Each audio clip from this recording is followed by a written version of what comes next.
Tamil Nadu budget 2025-2026 1000 ஆண்டு பழமையான கோயில்களில் திருப்பணி செய்ய ரூபாய் 125 கோடி நிதி ஒதுக்கீடு.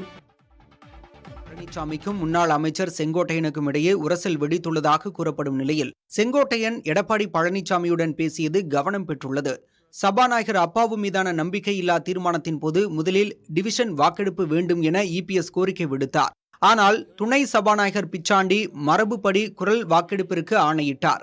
இதற்கு எதிர்ப்பு தெரிவித்து அதிமுகவினர் எழுந்து நின்று கூச்சலிட்டனர்.